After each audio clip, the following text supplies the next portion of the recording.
¿Con comprobante o sin comprobante? ¿Sabías que esa pregunta es un error? Todas las facturas deben tener comprobante. Lo que debes especificar es si la necesitas para consumidor final o válida para crédito fiscal. Es fácil darse cuenta.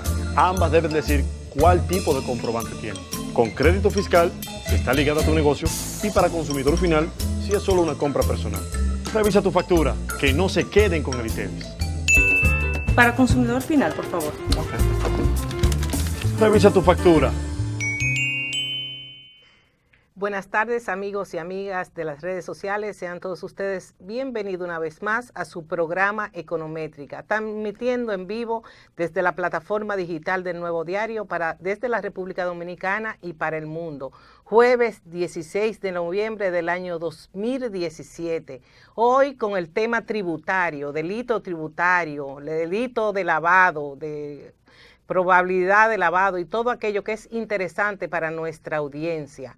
Hoy contamos con la presencia de un amigo de muchos años, desde el año 2003, amigo, persona que lo veía luchadora y que tal vez pensé que en algún momento estaba clamando en el desierto por las cosas que se han visto en este país. Pero hoy vemos que tenemos una ley de prevención del lavado de activos, que es una ley robusta y está en constante proceso de implementación. Para ellos contamos con la presencia en el estudio de Roberto Mella, experto antilavado, a quien le damos la más cordial bienvenida. Hola, Roberto. ¿Cómo está, doña Clara? ¿Cómo se siente? Muy bien, gracias a Dios. Qué Encantada bueno. de tenerte aquí. Yo siempre un placer venir a esta cita, que ya no la pautamos de manera mensual, Sí. para tratar estos temas de actualidad, en los temas de prevención, cumplimiento, y siempre muy feliz de estar acá. Muchas gracias por la invitación. Muchísimas gracias. Bueno, hay temas del orden tributario que se enlazan necesariamente con delitos de lavado y están contemplados en la ley 155/17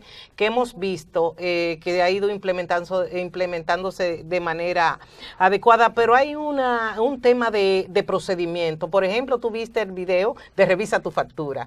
Nosotros tenemos dentro de Econométrica una campaña para que nadie lo engañen, lo timen por no revisar su factura. ¿Con número de comprobante fiscal o sin número de comprobante fiscal? ¿Qué me puedes decir de eso? Mire, el tema de los comprobantes fiscales, me parece que muy acertada el anuncio, muy acertado el mensaje.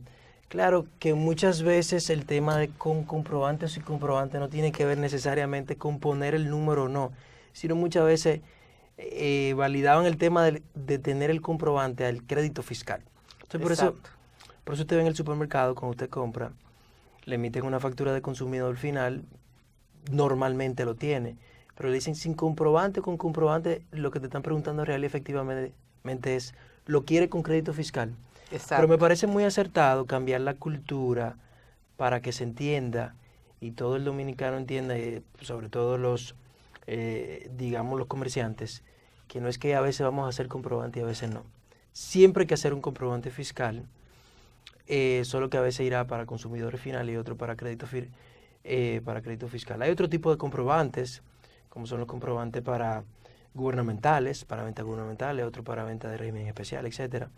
Hay otros comprobantes internos, como el caso del proveedor informal, el de gasto menor, etcétera.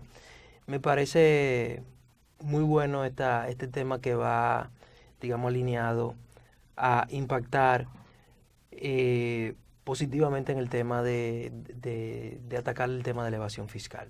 Exacto. Y el tema de delito. Sí, mire, conectemos acá con la parte de lavado. Con la ley 155/17, promulgada en junio, la evasión per se no se hizo delito de lavado. El delito tributario, más bien la defraudación fiscal, se hizo un delito precedente del lavado. Y de hecho, no hace poco salió una noticia donde había una persona, una empresa.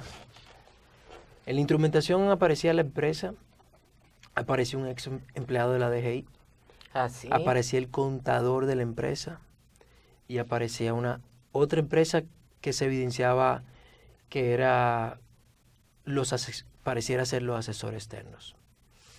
O sea que ya cuando se da el tema de defraudación, como la definición de lavado de acuerdo a la ley es quien a sabienda de que procede de un delito precedente Entonces, como el delito precedente es el delito tributario, que es lo que está tipificado como delito precedente, entonces ya ahí eso lo que lleva a cabo es que todo el que estuvo alrededor y conoció el tema del deber ser, ¿no? Conoció sobre esa infracción y se involucró de alguna manera, ya también está afectado. Como es el caso, por ejemplo, de un asesor. El asesor dice, bueno, pero es que yo no cometí la infracción, la cometió mi cliente, sí, pero usted lo asesoró. Igual dice el contador, pero yo lo que aquí hago es registrar factura. Pero la asesoría, perdóname Roberto, es una función de medios, no de resultados. Sí, pero si yo le dijera, oiga bien, si yo llevara esto a un contexto de homicidio, y yo fuera donde mi abogado y le digo, y disculpen quizá el ejemplo tan gráfico, y quizá en el contexto que vivimos, quizá es inapropiado, pero es muy buen ejemplo. Si yo fuera donde mi abogado y dijera, quiero matar a mi esposa, y la voy a matar de 5 puñaladas. Y yo como abogado le digo, mira, ¿sabe qué? Está demostrado por estadística que quien mata a su esposa con puñaladas, normalmente la conciencia en un 60% hace que en el juicio ya se declare culpable. No le dé 5 puñaladas, dale un tiro en la cabeza. Wow. Yo lo estoy asesorando, yo soy el medio. Sin embargo, yo sí lo estoy canalizando. Eso fue un ejemplo que con un amigo abogado estuvimos viendo en una conversación y a mí me encantó. De hecho, usted lo conoce. A mí me encantó el ejemplo. Porque evidentemente usted diciendo, bueno, pero yo no fui que la maté, sí, pero usted asesoró para que el homicidio sea más efectivo. Sea eficiente. Sea más eficiente. Con las debidas distancias. Exactamente. Sí. Entonces, tú dices, y al final me dice, pero mira, si tú la matas, tú sabes que tú vas preso. Tú dices, sí, pero ya yo te asesoré y te eficienticé aquí el crimen. Así ocurre también en el delito tributario. Por eso, hoy en día los asesores fiscales nos estamos, aunque no es mi giro, sí estoy en el tema de consultor tributario, aunque no es el grueso de mi trabajo, pero se están cubriendo más en razón de que, como dicen, quien a sabienda de que procede un delito precedente y luego la ley te obliga en la tipicidad subjetiva a que el deber de conocer y la ignorancia deliberada, lo que los asesores se están cubriendo es de no caer en una asesoría que termine en un delito tributario. Claro, yo como asesor te puedo buscar para que mis pagos de impuestos sean más eficientes. Eso es elusión. Eso es buscar los mecanismos legales para yo pagar la menor cantidad de impuestos posible. Eso no hay nada ilegal en eso. Si yo dentro de la evasión caigo en la falta, bueno, eso se resuelve con dinero, básicamente. Te ponen multa, lo paga con intereses y lo paga con recargos, que por cierto es lo más costoso que hay. Eso es más costoso que una tarjeta de crédito. Eso todavía no es un delito tributario. Ahora, la defraudación tributaria, cuando se da, que active el delito tributario, está activando de manera automática el lavado de activos. Y por eso usted ve que esas personas que están en la prensa ahora, la instrumentación penal está yendo por el delito, por la defraudación tributaria y el lavado de activos. Porque ahora lo que pasa es que no solamente se sanciona a la persona que comete la infracción, sino que se sanciona a las personas que manejaron los dineros o asesoraron a la persona o administraron o adquirieron, etcétera, los dineros de esa infracción. Y de una manera muy lógica usted me diría, ven acá Roberto, espérate. Tú te robaste el dinero, ¿qué culpa tengo yo de eso? Bueno, si usted hace la debida diligencia y puede evidenciar que usted en el momento en el cual estableció esa relación comercial, eso en el contexto del llamado sujeto obligado, que al momento de establecer esa relación comercial, yo entendía que no existía nada lícito en la operación, usted hizo su trabajo. Pero lo que ahora se le están diciendo es que si usted en un actuar de ignorancia deliberada, es decir, de hacerse el chivo loco en el buen dominicano, acepta, administra ese dinero, lo posee, asesora, usted es tan delincuente como aquel que cometió el crimen. ahora están sancionando la parte del manejo de dinero. Y miren que un caso muy famoso que nosotros tuvimos, aquí hubo personas que fueron presas, no porque se le detectó, no porque se le agarró con la droga, sino porque se le agarró con el dinero. Y el delito per se es autónomo, porque no se había dado la cosa irrevocablemente juzgada, no se había sancionado a la persona que había cometido el acto de narcotráfico, cuando ya aquí en República Dominicana estaban presos las personas por lavado de activos. Y usted dirá, pero ven acá, usted todavía aquel no lo ha sancionado por narcotráfico, porque usted dice que ahora el dinero es ilícito, si todavía aquello no es ilícito desde el punto de vista de un proceso penal. El delito de lavado es autónomo. Es el caso de la región para ser más específico. Ese es nuestro caso más famoso, ese es nuestro caso más famoso. Ok. Bueno, hoy no estamos hablando de narcotráfico. La verdad que es un tema que hay que hacer un programa completito para hablar de ese tema. Pero yo quiero... sí, con gusto. Enganchar de nuevo en el tema de esta asociación de malhechores, que fue lo que se formó para defraudar al fisco, en el caso que está en los medios de comunicación, en la prensa. Pero hay digamos, un ambiente en la opinión pública, sobre todo en la parte empresarial, de que aquí los impuestos no son equitativos y que se está de cara a una reforma fiscal que no acaba de llegar. En ese sentido, hay algunos gremios empresariales que han, digamos, establecido una posición muy firme respecto de lo que es el impacto de la ley de lavado de activos en sus negocios, en sus operaciones, y puedo mencionar uno, porque eso es público, como fue el caso de la Asociación de Constructores y Promotores de Vivienda. Y ayer a mí me tocó visitar un gremio empresarial y escuché también a su presidente decirme, oye, Clara, qué fuerte, por decirlo en palabras llanas y que nuestra audiencia entienda, está esto de la ley, cómo nosotros vamos a poder implementarla, esto conlleva múltiples gastos, además un entendimiento de lo que ahí lo que ahí pide. Yo sé que se está haciendo un gran esfuerzo para que llevar la capacitación, para llevar el conocimiento, pero hay un ánimo de que esa ley pudiera tener más que beneficio trabas a los posibles procesos de negocio. ¿Cómo tú ves eso? Mire, yo creo que como todo nuevo en la vida, como todo lo que nos cambia la forma de hacer las cosas, en principio puede crear confusión, puede crear sobrereacciones, sí genera un costo, y genera ciertos elementos en la economía a la cual no estamos acostumbrados.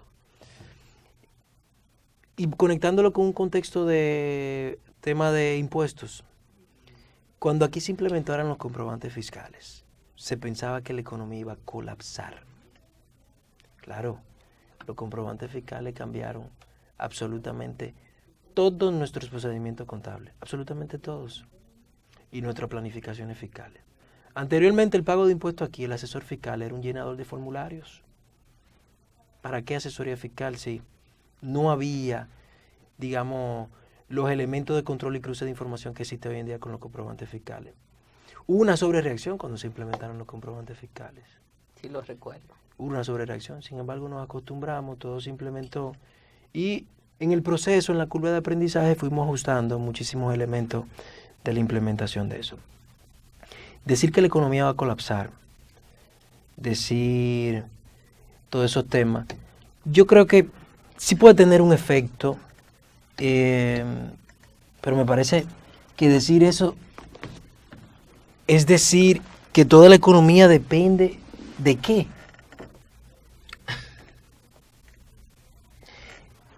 Y eso es lo que hay que pensar.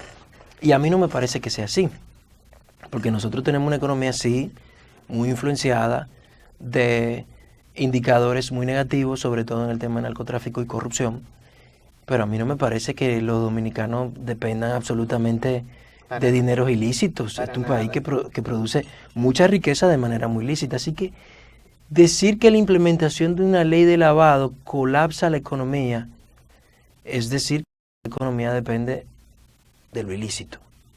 No digo que eso es lo que haya dicho, simplemente quiero ir en un contexto muy particular.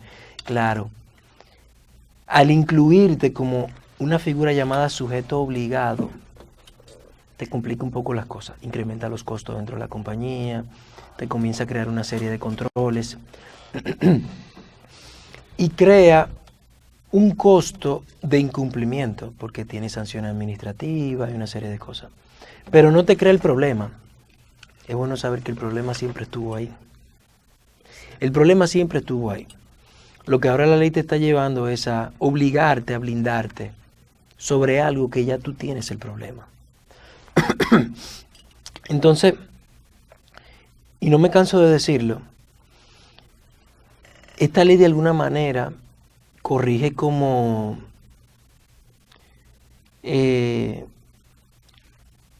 podemos decir una doble moral, pero es una doble moral, quizás suena fuerte, pero es una doble moral involuntaria, es cultural. Okay. Y no es exclusiva, no quiero defender los que están haciendo las cosas, perdóname, de manera incorrecta, no es un asunto exclusivo de la República Dominicana. No, lo que vemos internacional. Es así como la economía está globalizada, así está globalizado el narcotráfico, la corrupción, el lavado de activos, la evasión fiscal y todo eso. Parece ser como que hemos ido involucionando en cuanto al ejercicio ético, al ejercicio correcto. Precisamente. Precisamente lo que quería comentarle, que la ley lo que hace es ponerle un costo al elemento de que todo el mundo critica el crimen, pero nadie rechaza el dinero del crimen. Entonces la ley lo que te dice a hoy en día, mira, administrar ese dinero tiene efectos penales. Y tú dirás, pero no fui yo que... Yo no soy el corrupto, yo no soy el narcotraficante. Sí, pero quien maneja el dinero también tiene el mismo efecto. Entonces, lo que te genera un cambio cultural, lo que te genera un cambio de una forma de hacer negocios, que en principio está creando una sobrereacción, y es que te están señalando a ti, te están diciendo, ¿sabe qué? Tú tienes que cubrirte, tienes que controlar que los dineros que ahora que tú aceptas como contrapago de tu servicio, tú tengas evidencia y tengas ciertos elementos de entender que esas operaciones no se están manejando con un dinero que se maneja de manera ilícita. Lo que hacen en este tipo de leyes es crear un sistema de control donde se le quita la capacidad de pago al crimen. Porque claro, ya el crimen ocurrió. Lo que ocurre es que ahora la economía te ha dicho, bueno, pero es que si yo me veo involucrado en el manejo de esos dineros, tengo yo una infracción penal, puedo yo ir preso. Entonces, poco a poco lo que la población va haciendo es diciendo, bueno, como tú no lo puedes sustentar y no es legal, yo no lo puedo aceptar. Y de alguna manera tendríamos criminales con mucho dinero que no tienen capacidad de pago y tendrían que vivir debajo del puente y andar a pie. Pero claro, eso es algo por el momento que parece un sueño, ¿no? La voz en el desierto. La voz en el desierto. La voz en el desierto. Sí, contentísima ya que ustedes, Luis Núñez, un ejemplo para todo lo que fuimos discípulos de él y demás. Y tú, que eras muy jovencito, y esa fue la introducción al programa, verte a ti tan empoderado, tan, digamos, firme en la posición y en la defensa de lo que son las mejores prácticas en materia antilavado. A mí me tocó esta mañana ver en un periódico de gran circulación, igual que el Nuevo Diario, un informe de la DEA, donde te entrevistaba y tú dabas opinión, pero hay algunos índices ahí, Roberto, que llaman la atención. ¿Qué es lo que está pasando? ¿Qué significa eso? DEA, hablamos de DEA en República Dominicana. Bueno, lo que salió fue un informe de la DEA, donde se evidenciaban unas cifras bastante complicadas. Sí. Aunque lo que yo manejo y estudio no tiene que ver con el delito precedente, yo nada que ver con el narcotráfico ni nada por el estilo. Yo más bien ayudo a las empresas a cumplir con los programas de prevención, un tema más técnico que de persecución o propiamente legal.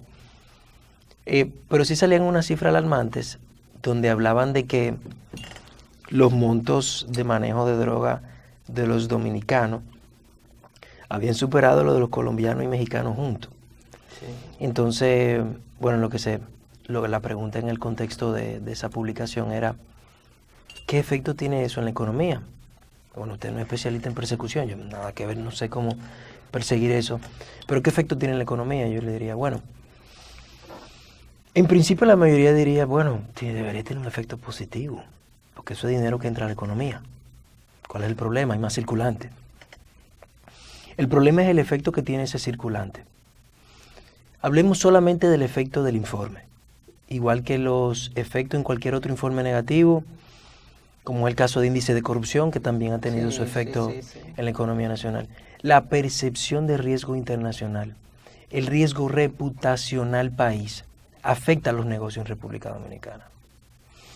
Nosotros, sin pertenecer a una lista negativa como la del Gafi, hace ya años, 8 o 10 años, sufrimos los efectos de una banca corresponsal y una percepción internacional de riesgo que está comenzando a dificultar los negocios lícitos en República Dominicana. Y comienza con el propio hecho, usted que perteneció en su momento a la banca. Esos temas de banca corresponsales.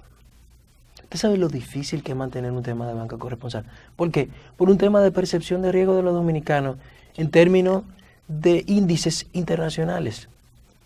Y yo conozco personas, clientes, que como personas le han cerrado cuenta en los Estados Unidos. Y él le dice, ¿pero por qué? Yo te traigo todos los documentos que tú necesitas, todo está en orden. Tenemos 15 años teniendo una relación comercial. ¿Por qué ahora tú de repente cortas relaciones conmigo? Porque tú eres dominicano. Por eso es discriminación. En eso se basa todo el tema del riesgo.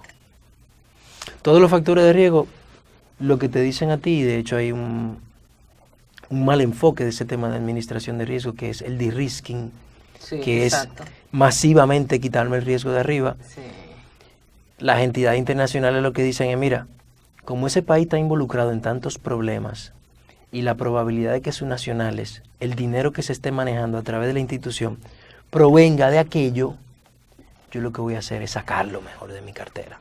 Yo prefiero tenerlo fuera que tener la probabilidad, el riesgo de que algo se dé con uno de esos nacionales y que me afecte en mi cuenta. ¿Se entiende?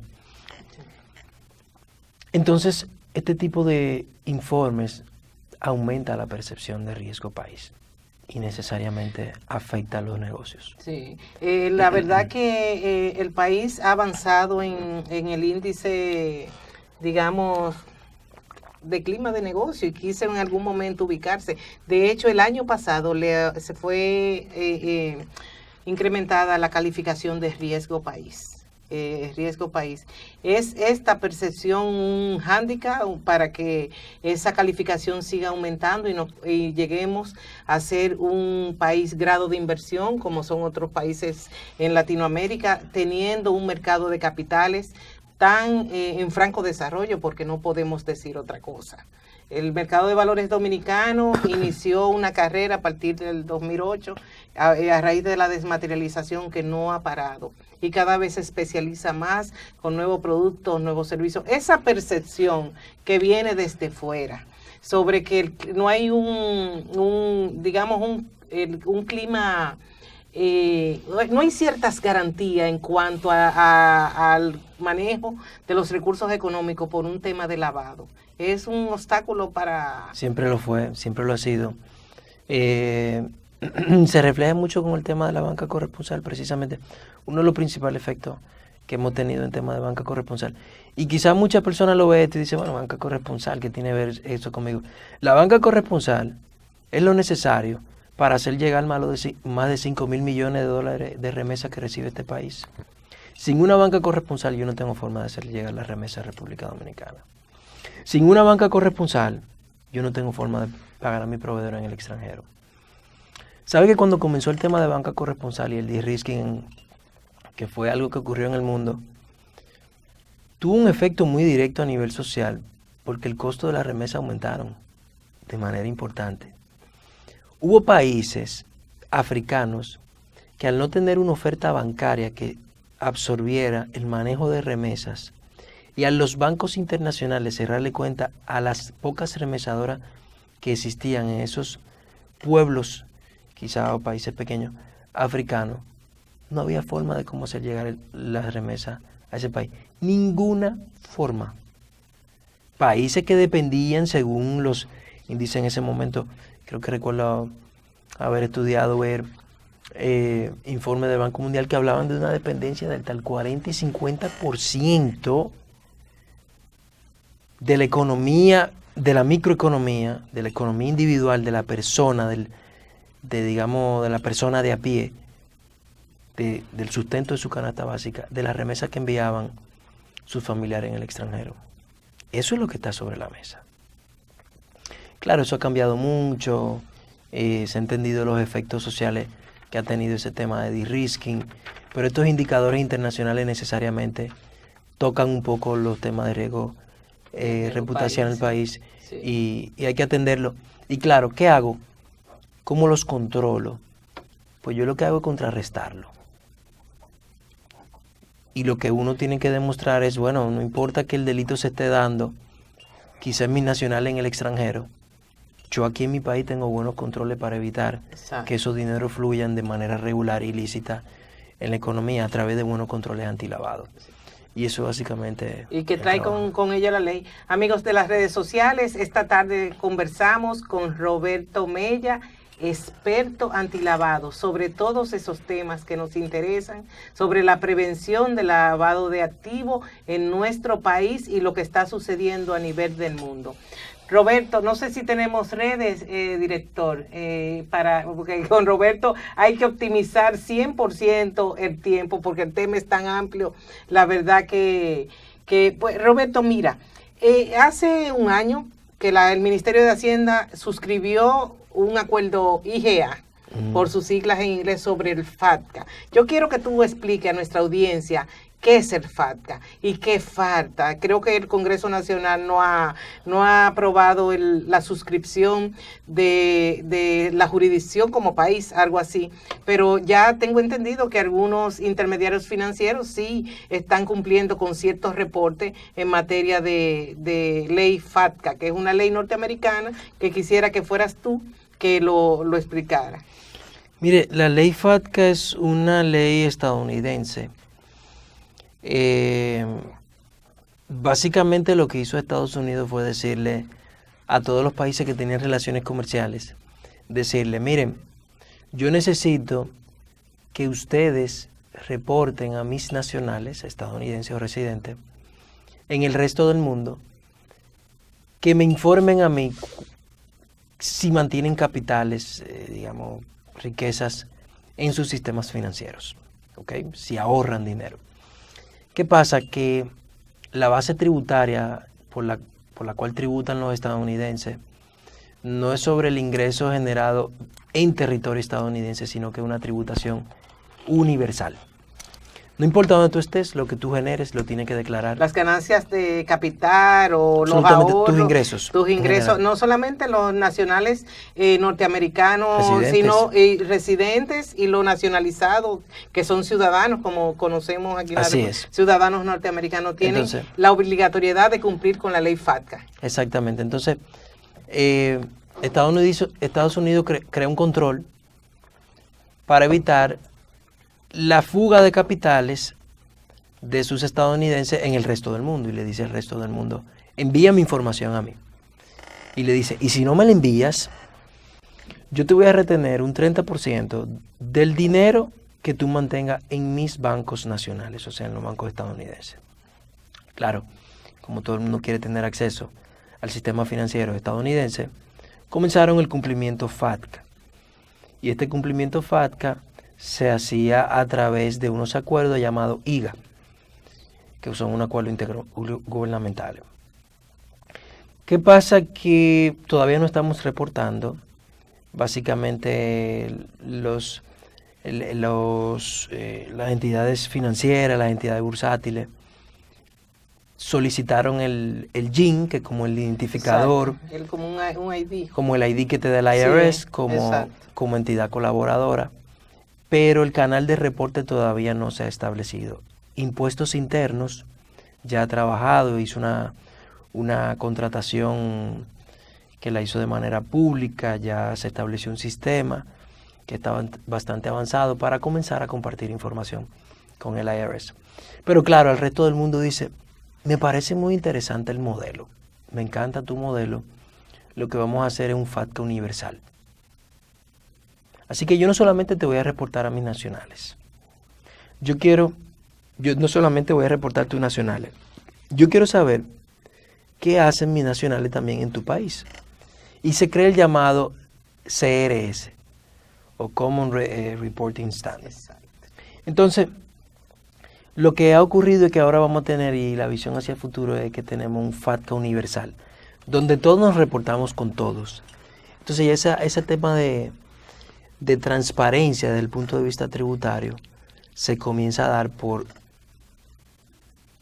una información cruzada, como lo hace un comprobante fiscal nacionalmente, se comienza a dar internacionalmente con acuerdos que se hacen entre países para compartir información de los nacionales. Entonces se crea un control prácticamente fiscal. Sí, y eso disminuirá la posibilidad de que los paraísos fiscales sigan siendo, digamos, caldo de cultivo para que el narcotráfico y el dinero obtenido de manera ilícita vaya y se siembre en esas jurisdicciones. En este contexto que todos sabemos cuáles son. Sí, pero en este contexto ni siquiera hablamos solamente de dinero ilícito, sino también dinero lícito. Sí. Que busca la forma de escaparse. Pero los paraísos fiscales se han prestado y ese ha sido, digamos, para los paraísos fiscales en sí mismos no son malos, en sí mismos, digamos. No, pero digo, su generación puede ser lícita. Claro. Yo puedo tener una industria y simplemente por un tema de evadir el impacto fiscal, claro, lo llevo a paraísos fiscales. O puede que simplemente lo utilice para aprovechar brechas que se tienen en otros países desde el punto de vista fiscal. O sea que hay un contexto ahí bien complicado. Lo que quiero decir, no solamente es lo ilícito que entra aquí, de hecho está diseñado más para lo lícito. Lo lícito en términos de que yo realizo una actividad lícita, pero ahora los gobiernos a nivel de administraciones tributarias quieren saber si esas generaciones de riqueza están pagando los impuestos correctamente. Exactamente, transfronterizo, digamos. Transfronterizo. Amigos de las redes sociales, vamos a ver un videíto de Renueva tu Marbete y volvemos con el informe del Gafilat con Roberto Mella, experto antilavado. Renueva ahora tu Marbete 2017-2018 en www.dgii.gov.do. Recuerda, el monto a pagar es el mismo del año pasado. Vehículos hasta el 2012, 1,500 pesos. De 2013 en adelante pagarán 3,000 pesos. No lo barajes. Roberto, ¿renovaste tu Marbete? Estoy en el proceso. No lo estoy barajando. No lo barajes, que tú no eres un hombre de barajar absolutamente nada. No, yo no barajo nada. La agenda pero estás todavía dentro del plazo. Claro, no, yo nunca dejo, nunca permito que pase el plazo, pero la agenda ha sido complicada. Me imagino, y te veo muy activo y me da... No, y tan fácil que ellos han facilitado mucho entrar a la página de www.dgov. Y ya creo que te lo mandan y todo. Tú entras a la tarjeta de crédito. La administración tributaria, la verdad que ha dado un paso hacia adelante en tema de manejo, y la tecnología lo puede todo. Claro. Mira dónde nosotros estamos transmitiendo para el mundo. Sí. Yo porque el director me hace señas y no quiero pasar a las redes porque hay varios temas que quiero tratar contigo. Ojalá llevemos ese contexto de tecnificación y tecnología al transporte, a la forma...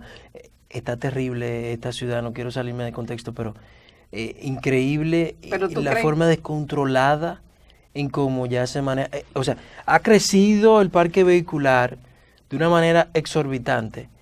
Y en vez de tecnificar, lo que hacemos es, sacamos los semáforos y ponemos personas. Es como que si aumentara mi producción en una industria y yo en vez de mejorar las máquinas o meter más máquinas, le dijeran, bueno, aumentó la producción, me están haciendo más pedidos, saca la máquina y mete personas. Sí. No lo entiendo. Yo veo muy difícil que a los AMET le puedan poner un chip para que ellos puedan accionar de una manera diferente. Ahora, lo que sí yo veo, que los dominicanos debemos aprender a respetar las leyes. Sí. Yo venía para el Nuevo Diario a Econométrica por la 27 de febrero. Terrible. Y lloviendo en una situación de caos total, Total. que prácticamente llegamos juntos, de caos total, porque todo el mundo quería pasar, pero el semáforo estaba en rojo. Claro. Entonces, que yo creo que es un asunto Eso hay que tecnificarlo, no le pongamos chip a los las AMED. AMED, pero pongamos mejores semáforos. Y claro, el AMED en la esquina para resolver las excepciones, no para dirigir el tránsito. Porque tú poner una persona a dirigir el tránsito, primero yo a la distancia ni siquiera veo la AMED. El semáforo yo lo veo a la distancia. Pero sobre todo no se pueden sincronizar, a pesar de que tú lo ves con el boquito aquí. con el No. radio, no hay No hay forma de sincronizarlo. Y la verdad es que el polígono central, que es el área de influencia para mí, si tú no sales media hasta una hora antes, entonces puedes llegar tarde y ser impuntual, cometer eso grave Una falta de error. productividad. Una falta de productividad. Las Dura personas 2 horas o 3 horas en el exactamente. día, eso tú lo cuantifiques en términos de productividad de las personas que están ahí trabados en un... Esto tiene que tener un costo necesariamente en la economía. Pero bueno, vamos a hacer el paréntesis, ¿verdad? Porque si nos vamos en leyes de tránsito... Sí, me ahí se encanta. complica. La verdad que, volviendo al delito tributario, y esto necesariamente se engarza, se enlaza con lo que es el riesgo país, lo que es la evasión, lo que es el cumplimiento de la ley, cómo nos visualizan desde fuera los organismos internacionales. Nosotros tenemos en agenda una evaluación del GAFILAT. Y se han dado pasos muy puntuales a nivel de gobierno, a nivel de instituciones, se ha dado cierta capacitación, mesas de trabajo. ¿Qué me cuentas de los avances que se han tenido de cara a esa evaluación de riesgo país? Riesgo nacional antilavado. Sí. Ha sido un trabajo arduo. Claro que yo no he estado involucrado en absolutamente todo. De hecho, hay muchos elementos que se han estado realizados. Pero sé, porque me manejo entre las personas que están en este tema de lleno, he sido contratado por el propio Estado un poco para educar, llevar a los sujetos obligados al programa. Se ha hablado de una cifra de una jornada de cerca de 2.300 empresas cubiertas en un par de meses para enseñarle qué decía la ley con respecto a las obligaciones, a las nuevas obligaciones que se le establecía a esos nuevos sujetos obligados. Estamos hablando de una convocatoria masiva con los dealers, las constructoras, los abogados, los notarios, los contadores, las joyerías. Con todos ellos se reunió. Y claro, el Estado lo que dijo es, mira, en el año 2012 se emitió una ley 7202, donde ya ellos eran sujetos obligados. Ellos nunca lo supieron y el supervisor tampoco nunca lo supo. ¿Ok? Vamos a ponerle otro nivel de seriedad a la cosa y vamos a convocarlos y le vamos a enseñar la ley, lo vamos a educar en la ley, que no es típico. Lo típico es que la ley después de promulgada se reputan como conocida, punto. Usted la tiene que conocer, pero yo no, pero tiene que conocerla, así son las leyes. El Estado tuvo otro enfoque y dice, no, así no, vamos a educarlo. Vamos a enseñarle que hay una nueva ley y qué efecto tiene esa ley sobre ellos. Entonces fue un trabajo bien fuerte a nivel nacional. La experiencia con los sujetos obligados para mí fue sorprendente porque la mayoría admitía que era algo que se necesitaba y que claro, para muchos iba a tener un efecto negativo y para otro iba a significar de hecho la desaparición. Por ejemplo, hay actividades comerciales que se manejan de único dueño, por ejemplo, y cuando hablo de único dueño hablo de que es una persona en su casa haciendo una actividad comercial, que cuando le exigen toda una serie de requisitos, la persona dice, pero ¿cómo lo hago? El costo. El análisis costo-beneficio no cierra, ni siquiera el break-even, el punto de equilibrio. No hay forma de cuadrar. Pero sobre todo te exigen conocer al cliente, monitorear al cliente. Reportar a la que UAP. te haga reportar. Sí, sobre todo eso. El costo de la reportería es muy que alto. te auditen. Entonces tú dices, pero ¿y cómo hago yo esto? O sea, esto es imposible cumplirlo yo. Que lo que tengo es, mi única herramienta de negocio es mi laptop, en un escritorito que improvisé en la casa, un archivo, mi celular y mi vehículo para reunirme con los clientes. Y las redes sociales. Y las redes sociales. Y las Muy redes bueno. sociales como Muy la bueno. que tenemos montada aquí en Y Econométrica. las redes sociales. necesariamente eso lleva a un cambio en modelo de negocio. Porque esos costos que crea, te crean nuevas reglas. Y claro, cierra muchas brechas también. Hay muchas prácticas también en Doña Clara que estaban incorrectas. Y ahora la ley, como crea un efecto, como crea un régimen de consecuencia, las personas comienzan a decir, entonces yo no voy a poder hacer tal cosa. Bueno, usted nunca debió hacerlo. Le voy a decir una experiencia que tuve con la experiencia, y voy a hablar de mis colegas, yo soy economista y contador, voy a hablar de mis colegas contadores. Aquí hay una práctica muy común, que el contador anda en la calle con un maletín, juntándose con los clientes en los parqueos, juntándose con los clientes en cualquier lugar, y el cliente le lleva un estado financiero. Séllame eso ahí. La responsabilidad que usted asume al poner el sello en ese estado financiero es alta, pero usted nunca lo supo. Eso siempre existió. Su trabajo nunca fue sellar estados. Como su trabajo tampoco es andar repartiendo papeles notariados. Exacto, wow. Yo vi un reportaje Terrible. en un programa Terrible. de la noche donde Terrible. había un sujeto que vendía el papel notarial a 50 pesos. 30 Que pesos en una o- fotocopiadora. o en una fotocopiadora, que yo creo que la hoja de papel malatítico será un poquito más caro. O sea que Claro. si me hubiera preguntado a mí, le hubiera dicho que él perdía. Él estaba perdiendo. Costo-beneficio. Costo-beneficio. Hacemos un análisis costo-beneficio. Sí. Claro, entonces ahora el contador dice, bueno, ¿y qué efecto tendrá eso? Yo le digo, bueno, el efecto siempre estuvo. Usted no puede andar prostituyendo la profesión de esa manera. Usted no puede formar un estado. Usted tiene que hacer un proceso. Y si hay inventario, usted tiene que hacer un análisis de inventario si estamos hablando de montos importantes. Y si hay cuenta por cobrar, usted tiene que hacer una confirmación de cuenta por cobrar. Y si hay un tema de cuenta por pagar, usted tiene que hacer un proceso de circularización de esa cuenta por pagar o confirmación, etcétera. Si hay ingresos, usted tiene que revisar mediante medios X que esos ingresos se generaron y son lícitos. Y por eso entonces cuando explotan problemas como los que explotaron ahora con una defraudación fiscal, está el contador también preso. ¿Por qué? No porque un tema de que quizás no era sabiendas, pero sí había ignorancia deliberada. O quizá había una falta de conocimiento. Ceguera voluntaria. Podría haber ceguera voluntaria o podría Sí. haber falta de conocimiento. Y la ley que le dice, tiene que conocer. Bueno, pues al momento en que ese Estado queda involucrado en un proceso, usted le dice, no, un momento, yo firmé esos estados. Y yo detrás de estos estados hice un trabajo serio. Este trabajo serio, mire, documentado aquí con papeles de trabajo. Y estos papeles de trabajo obedecen a unas normas que son las que me rigen a mí como auditor, que son las normas internacionales de auditoría. Entonces, bueno, pues, excúseme, señor contador, pero lo que ocurre hoy en día no es así. Entonces, claro, la ley lo que crea un poco es un régimen de consecuencia sobre la situación, porque tú te podrías ver en una situación de lavado, sobre todo ahora, porque antes el contador lo veía muy lejos. Bueno, ¿qué tengo yo que ver con un narcotraficante? Exacto. Lo mío es Pero- registrar débito y crédito y en el balance. Ahora que incluyen el delito tributario como delito precedente Sí. el lavado, él dice, no, espérate, porque esos estados se pueden ver involucrados en un tema de defraudación tributaria. Entonces yo me tengo que cuidar un poco. No es que no haga el negocio, es que haga el negocio correctamente. Es que haga el negocio cubriéndote un poco. Eso es extraño. Parece algo del otro mundo. Pues a mí no me parece. Debió ser algo que siempre debimos de hacer. Hacer un trabajo con ética y responsabilidad. Es algo extraño. ¿Lo crea la ley? No, no lo crea la ley. La ley crea el régimen de consecuencias del incumplimiento de lo otro. Sí. Entonces, básicamente, esas son cosas que cuando uno las plantea de esa manera, las personas dicen, bueno, tú tienes razón. Bueno, a veces reaccionan y dicen, no, es que yo no estoy supuesto a hacer esto, aquello, lo otro.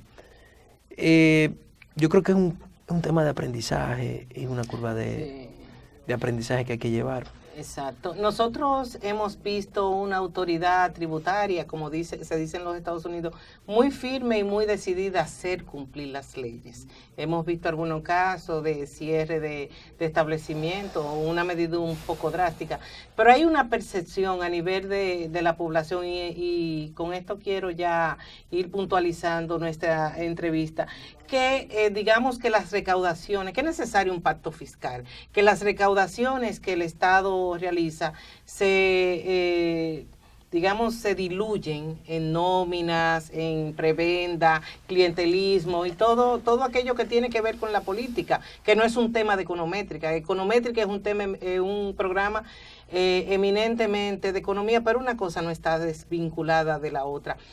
¿Pudiera esa percepción que hay en la población, en los comerciantes, en el empresariado, de que no hay un esquema de retorno de lo que se tributa, obstaculizar que se logre ese objetivo de que se cumplan las leyes, de que el dominicano sepa que la ley, los impuestos son para pagarlo, hay que pedir su comprobante fiscal, si tú tienes que pagar tu anticipo, tienes que pagarlo a tiempo, o sea, no tener la doble contabilidad. O sea, que esa paradoja que existe entre lo que es la ley y lo que es la percepción.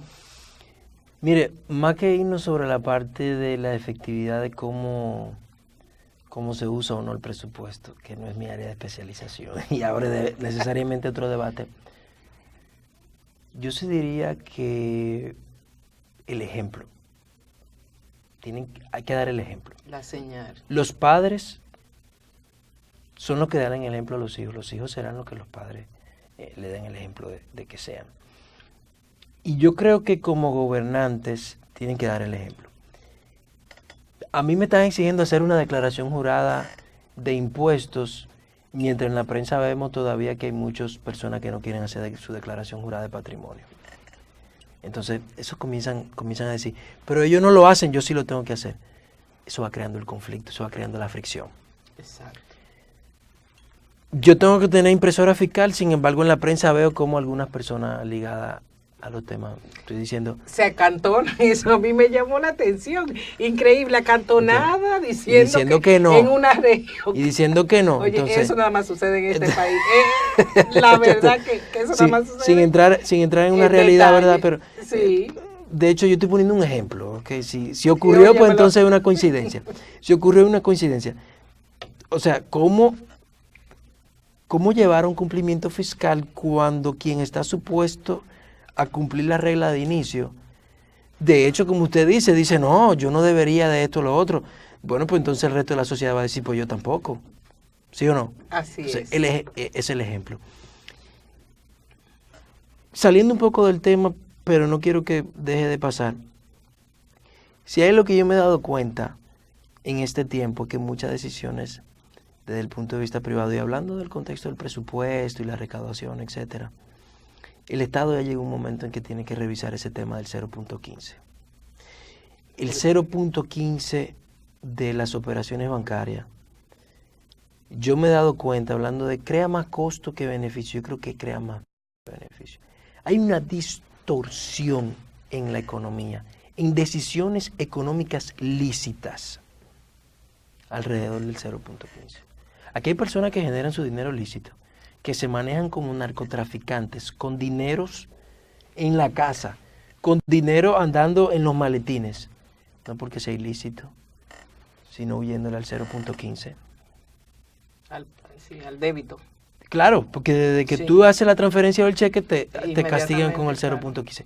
Y un 0.15 en una operación de millones de pesos te va pellizcando. Sí. Te va pellizcando. Pero parece ser que la autoridad pudiera estar revisando eso. En la percepción, yo como economista te digo, en un momento de una revisión integral de fiscal, porque ese impuesto... Crea de ventajas comerciales. Sí, se creó para incentivar alguna actividad donde y era, digamos... esporádico, que de manera, pero ahora se ha quedado totalmente... Es que no obedece a ningún principio de mi punto de vista fiscal, sí. O sea, no es renta, no es una ganancia, no es una transferencia del bien ni del servicio. Yo estoy simplemente en mi forma de pago de aquello que sí genera una ganancia, tú me estás también castigando, entonces... Pero el tema es el efecto que tiene ese 0.15. Distorsiona muchas decisiones lícitas por un tema de evitar el 0.15. Sí. Y crea desventajas comerciales. Hay empresas que están desventajadas respecto a otras simplemente por un tema de 0.15. Ahí hay un tema de equidad. Y de hecho, tiene un efecto sobre el mismo estándar Gafi que desincentiva el uso de efectivo. 1. 2. Desmotiva al tema de bancarización, uno de los una de las metas del propio Banco Mundial. Número 3, evita el tema de transparencia financiera, el transparencia bancaria. Yo quisiera entrar a la banca, pero me cuesta mucho. Sí, es un hándicap. Es un hándicap. Definitivamente. Es un lo hándicap. es, La transparencia financiera está teniendo mucho efecto con ese tema del 0.15. Ese artículo 64 de la ley que limita el uso de efectivo en algunas actividades está siendo muy criticado. Para mí va a traer mucha transparencia porque obligaba a las personas a declarar sus bienes y no utilizar las cuentas de terceros para movilizarse. Mucha de la parte de la negativa a utilizarlo no es que yo no quiera ser bancarizado, es que bancarizarme es muy costoso, comenzando con el 0.15.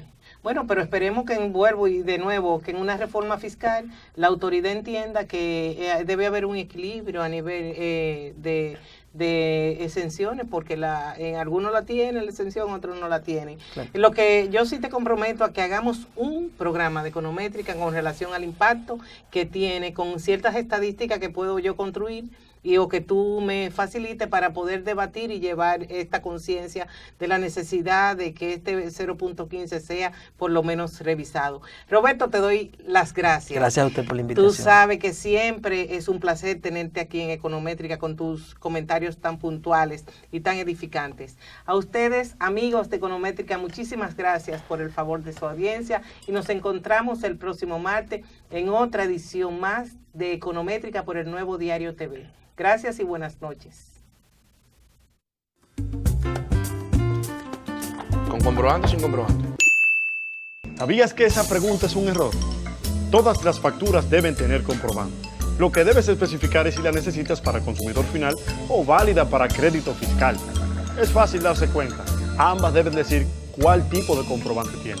Con crédito fiscal, si está ligado a tu negocio, y para consumidor final, si es solo una compra personal.